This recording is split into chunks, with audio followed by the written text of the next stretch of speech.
ನನ್ನವ ದುಡಿವನೆ ತ್ಯಾಗಿ ಸೃಷ್ಟಿ ನಿಯಮದೊಳಗವನೇ.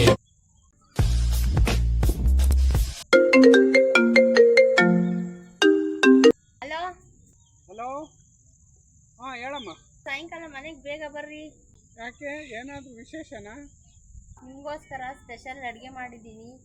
ಅದನ್ನು ತಿಂದರೆ ನೀವು ಕೂಲ್ ಆಗಿಬಿಡ್ತೀರಾ. ಅಯ್ಯೋ, ಇವತ್ತೇನು ಚಿಕನ್ನು ಮಟನ್ನು? ಸರಿ ಆಯಿತು, ಬೇಗ ಬರ್ತೀನಿ. ಆಯಿತು, ಬೇಗ ಬನ್ನಿ. ಎಲ್ಲಿ ನನ್ನ ಸ್ಪೆಷಲ್ ಅಡುಗೆ? ಎಲ್ಲಿ ಒಂದ್ಸಾರಿ A few moments later. ಈಗ ನೋಡಿ, ಚಟ್ಟೆಯಲ್ಲಿ ಬೋಂಡ ಇವೆ. ಯಾವ ಎಣ್ಣೆಲಿ ಮಾಡಿದ್ಯಾ? ಸನ್ಫ್ಲವರ್ ಎಣ್ಣೆಲಿ ಮಾಡಿದ್ಯಾ? ಅಲ್ಲ. Ground nut oil? ಅಲ್ಲ.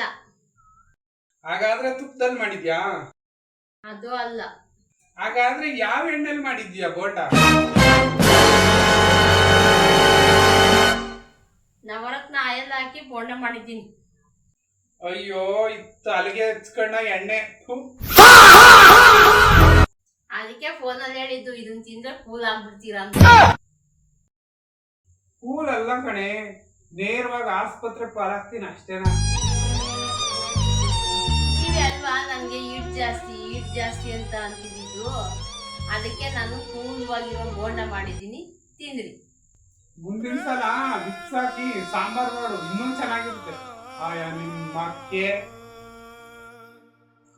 ಹೌದು, ಇದು ಒಳ್ಳೆ ಐಡಿಯಾನೇ ಅಲ್ವಾ?